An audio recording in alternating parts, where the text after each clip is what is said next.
पिछले वीडियो में 45 तक का प्रश्न हम लोग देख लिए थे, डील कर लिए थे।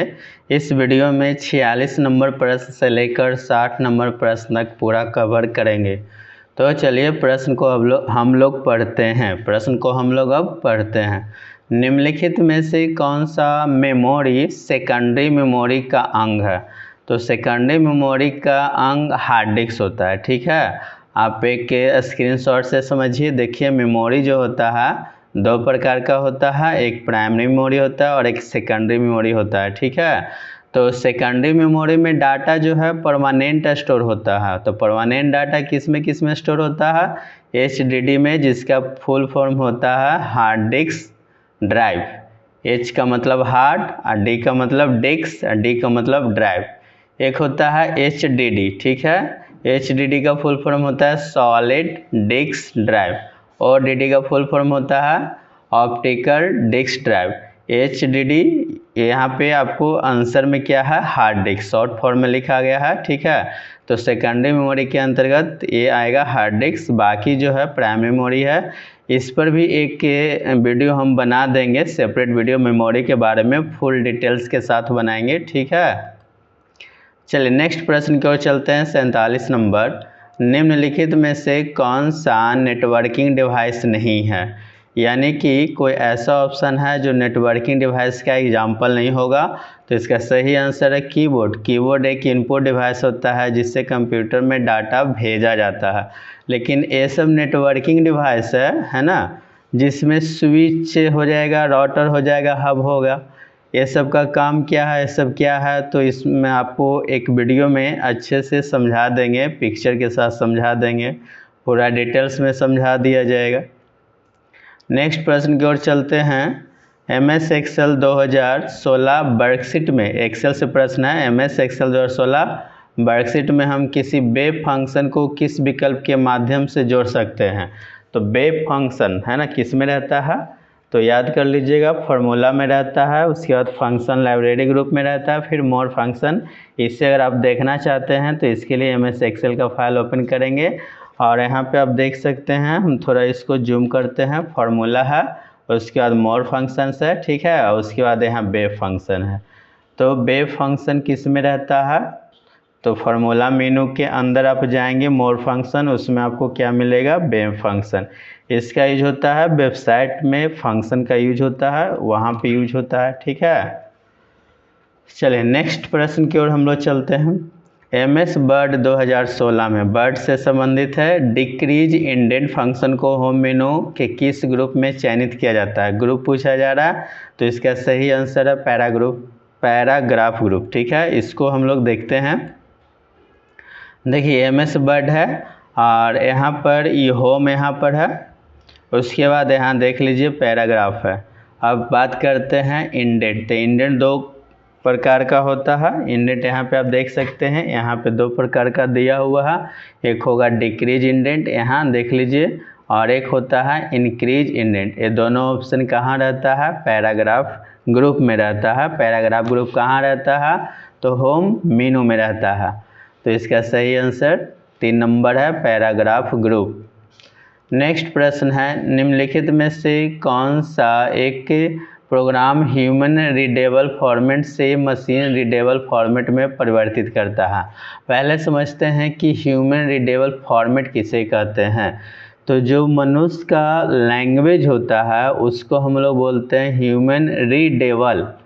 ह्यूमन मतलब मनुष्य, मानव, रीडेबल मतलब पढ़ने योग्य, फॉर्मेट मतलब जो, जैसे यहाँ पे जो सॉफ्टवेयर बना हुआ है MS वर्ड का, ये सब मनुष्य के समझने योग्य लैंग्वेज में लिखा हुआ है, मनुष्य के समझने योग्य लैंग्वेज में लिखा हुआ है। ठीक है, लेकिन कंप्यूटर ये सब नहीं समझता है। ठीक है, कंप्यूटर 0-1 समझता है और 0-1 को हम लोग बोलते हैं मशीन रीडेबल फॉर्मेट। ठीक है, यानी कि मशीन लैंग्वेज, ये मशीन को पढ़ने योग्य फॉर्मेट है ना।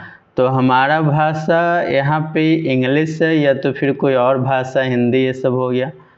ठीक है, लेकिन मशीन क्या समझता है, कंप्यूटर क्या समझता है? तो वो समझता है मशीन भाषा, 0-1 भाषा।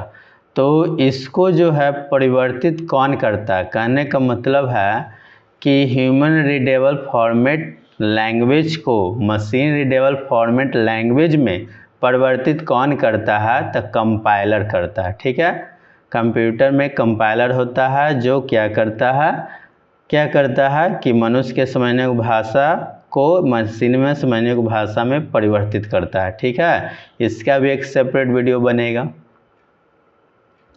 दिए गए विकल्पों में से 3 किसी तरह से समान है, विषम चुने। चलिए इसको मिनिमाइज कर देते हैं। देखिए फिर से कंपाइलर आंसर होगा। ठीक है, क्यों होगा कि कोबॉल, फोर्थरन, जावा ये सब लैंग्वेज है, प्रोग्रामिंग लैंग्वेज है। ठीक है, और ये क्या है? तो लैंग्वेज ट्रांसलेटर है। ठीक है ना, लैंग्वेज ट्रांसलेटर का काम क्या होता है कि अभी बताए हैं कि जो मनुष्य के समझने योग्य भाषा होता है वो मनुष्य के समझने योग्य भाषा होता है ना, तो उसको जो है मशीन में समझने योग्य भाषा में परिवर्तित करता है। ठीक है, तो ये कंपाइलर का काम है, इसके बारे में सेपरेट वीडियो बना देंगे। चलिए नेक्स्ट है, मनीता 1 महीने के दौरान घर में इस्तेमाल होने वाले विभिन्न वस्तुओं से संबंधित एक टेबल को MS एक्सेल 2016 में बना रही है। ठीक है, MS एक्सेल में ये देखते हैं कैसे होगा। इसमें वह फर्स्ट रो में विभिन्न वस्तु के नाम लिखती है, फर्स्ट रो में नाम लिख रहे वस्तुओं का, लेकिन कुछ नाम बहुत लंबे हैं, लेकिन सामान का नाम लिखी है और उसका सामान का नाम क्या है? बहुत लंबा है और वह उस रो में फिट नहीं कर पा रही है, रो में फिट नहीं हो रहा है। तो कौन सा विकल्प उसे मदद करेगा ताकि नाम की लंबाई के अनुसार रो की चौड़ाई को समायोजित सहायक होगा? ठीक है, तो इसका सही आंसर है, देखिए जैसे टारगेट रोज को चयनित करें और राइट क्लिक दबाएं। ठीक है, तो इसके लिए हम लोग पहले एक्सेल पे चलते हैं, तब आपको ज़्यादा क्लियर समझ में आएगा। ठीक है, एक्सेल का फाइल ओपन हम कर दिए हैं।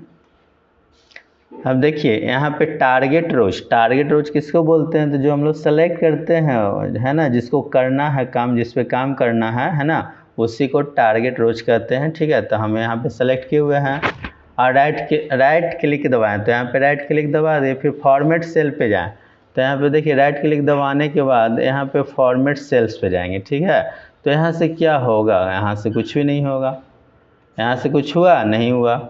चलिए दूसरा है टेबल जैसे फॉर्मेट। टेबल जैसे फॉर्मेट कहाँ रहता है?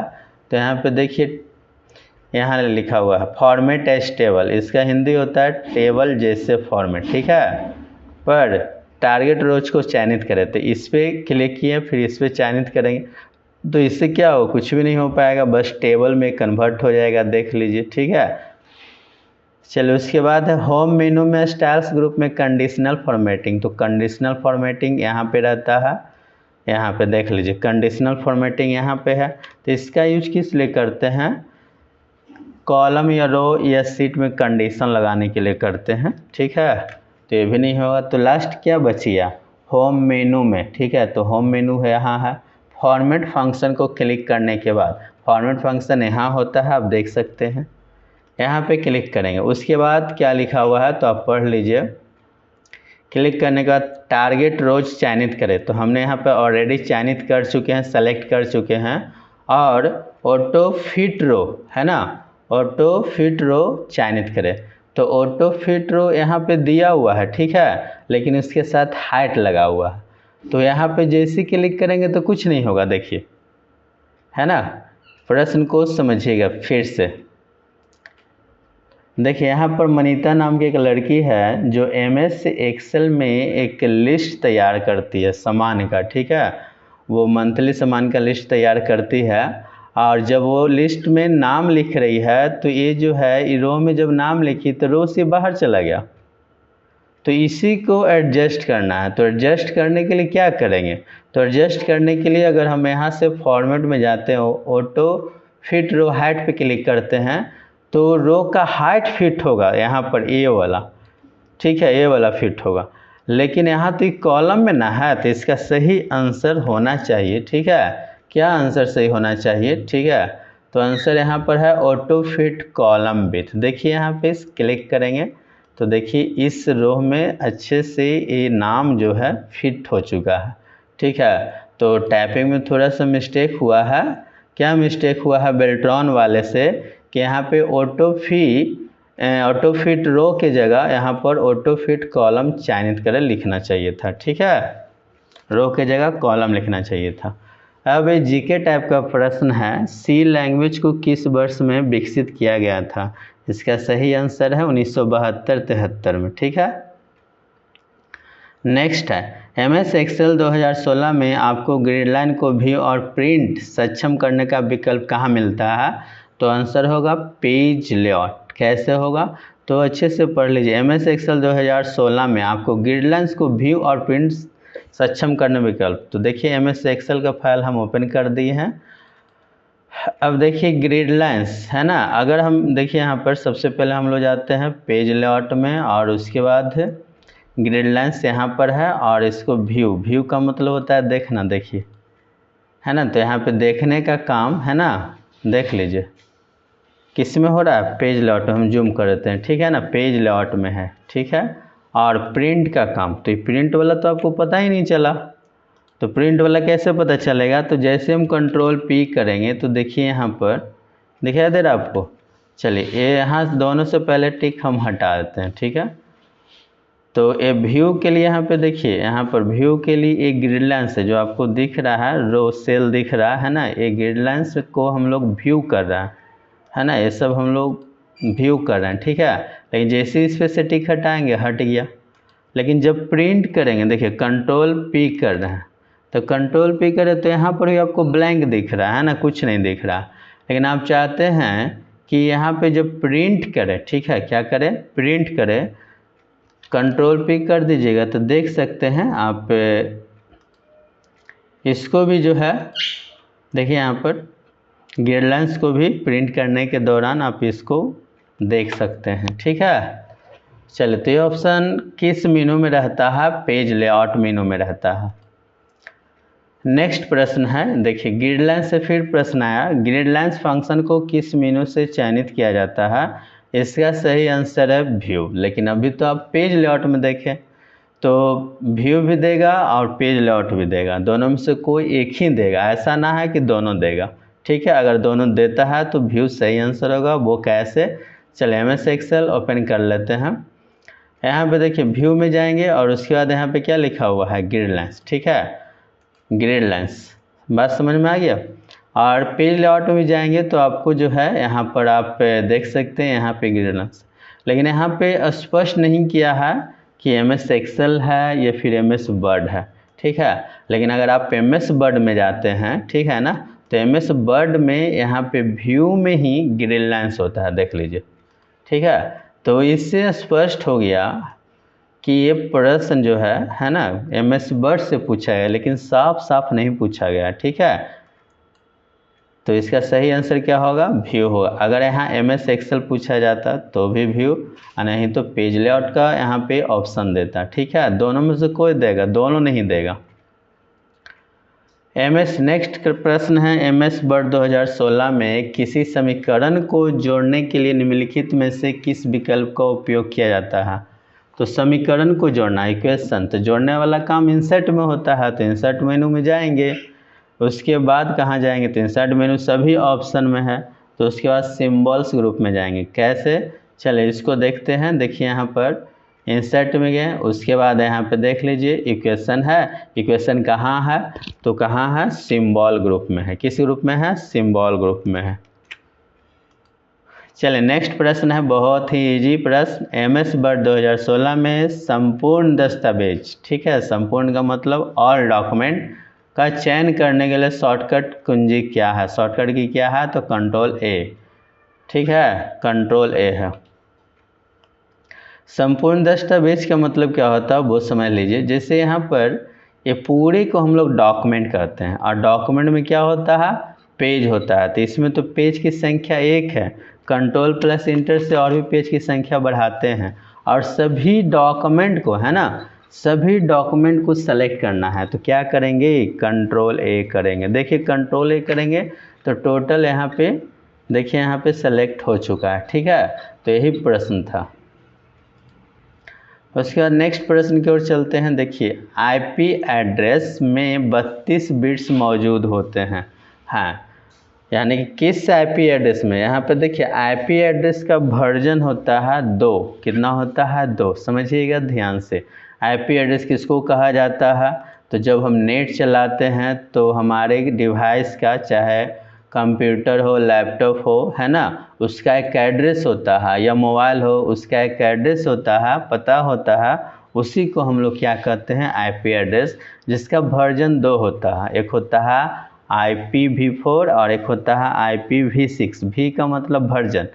तो पहले के जो कंप्यूटर होता था उसमें वर्जन 4 चलता था, और आज जितने भी लेटेस्ट कंप्यूटर या लैपटॉप आ रहे उसका वर्जन 6 चलता है, ठीक है। लेकिन इसमें IPv4 जो होता था 32 बिट का, और IPv6 होता है 128 बिट्स का, ठीक है। तो आप इसको याद कैसे करेंगे, तो एक ट्रिक से आप याद कर सकते हैं, ठीक है। यहाँ पे 4 है तो यहाँ पे 2 के पावर 5 कर लीजिए। क्यों, क्योंकि हमारा कंप्यूटर बाइनरी सिस्टम से चलता है, तो बाइनरी का मतलब 0 1 है ना। अब बाइनरी का बेस कितना होता है, 2 होता है, तो 2 के पावर यहाँ 5 कर लें, कितना आएगा 32। यहाँ 4 है तो एक ज़्यादा लेना है, ठीक है। तो 2 के पावर 5 इक्वल कितना हो जाएगा 32। तो इसमें कितना बिट होगा 32 बिट। और आपसे प्रश्न जो पूछा जाएगा कि IPv6 में कितना बिट्स होते हैं, तो 100 कैसे याद करेंगे, तो 6 से एक ज़्यादा लेना है ना, 2 के पावर 7 लेना है। 2 क्यों ले रहा है, क्योंकि हमारा कंप्यूटर बाइनरी पे काम करता है। बाइनरी का बेस कितना होता है 2, तो 2 के पावर यहाँ 7 कितना हो जाएगा 128। इस नियम से आप याद कर लेंगे, आपको हमेशा के लिए याद रहेगा। ऐसे इस पर भी एक डिटेल्स वीडियो बनाएंगे, लेकिन वो थोड़ा काफ़ी लेंदी प्रोसेस होगा और बहुत ही आसान प्रोसेस, ठीक है। चलिए नेक्स्ट प्रश्न है, देखिए MS वर्ड में निम्नलिखित में से कौन सी शॉर्टकट कुंजी का उपयोग एक समय में एक अंक में कमी या वृद्धि के लिए किया जाता है, ठीक है। तो इसका आंसर है कंट्रोल प्लस कौन सा ब्रैकेट, स्क्वायर ब्रैकेट। बड़ी ब्रैकेट को हम लोग क्या बोलते हैं, स्क्वायर ब्रैकेट। इससे क्या होता है, तो फॉन्ट साइज जो है एक एक पॉइंट कमता है या फिर बढ़ता है, ठीक है। देखिए इसके लिए आपको, देखिए प्रश्न को फिर से पढ़िएगा। MS वर्ड में निम्नलिखित में से कौन से शॉर्टकट कुंजी का उपयोग एक समय में एक अंक में कमी या वृद्धि के लिए किया जाता है। ये स्पष्ट प्रश्न नहीं दिया हुआ है, ठीक है। क्या करना है, नहीं दिया। एक अंक में कमी या वृद्धि, किस चीज़ के अंक में कमी या वृद्धि करना है, तो यहाँ पर लिखना चाहिए था फॉन्ट के साइज में, फॉन्ट साइज में, ठीक है। तो यहाँ पे लिखा नहीं गया है, लेकिन इसका सही आंसर क्या होगा, कंट्रोल प्लस बड़ी ब्रैकेट। चलिए इसके लिए जो है यहाँ पे देख लेते हैं। जैसे ही इसको हम पूरे को सेलेक्ट करते हैं और होम पे जाते हैं, यहाँ पे अभी 20 लिखा हुआ है, लेकिन कंट्रोल बड़ी ब्रैकेट का क्लोज ब्रैकेट जब हम दबाएंगे, ठीक है, तो देखिए बड़ा हो रहा है, एक एक अंक में वृद्धि हो रहा है। हम आपको जूम करके दिखा रहे हैं, देखिएगा ध्यान से, ठीक है। देखिए जूम में थोड़ा परेशानी हो रहा है। कंट्रोल अब बड़ी ब्रैकेट वाला हम दबा रहे हैं, क्लोज वाला दबा रहे हैं, लेकिन ओपन वाला जब दबाएंगे तो एक एक अंक जो है कमेगा, ठीक है। क्वेश्चन जो है क्लियर रूप से नहीं पूछा गया है, लेकिन जो कंप्यूटर क्लास किए हुए हैं, बिल्ट्रॉन का क्लास किए हुए हैं, वो आसानी से समझ के सही आंसर दे सकते हैं। चलिए नेक्स्ट प्रश्न की ओर। यहाँ पे टोटल प्रश्न हो चुका है, बहुत ही आसानी से हो गया है, ठीक है। 60 प्रश्न समाप्त हो गया है। अगले वीडियो में अगले बिल्ट्रॉन का जो सेट है उस सारे प्रश्न को आंसर देंगे और आसानी से हम लोग समझेंगे, ठीक है। वीडियो देखने के लिए आपका बहुत बहुत धन्यवाद।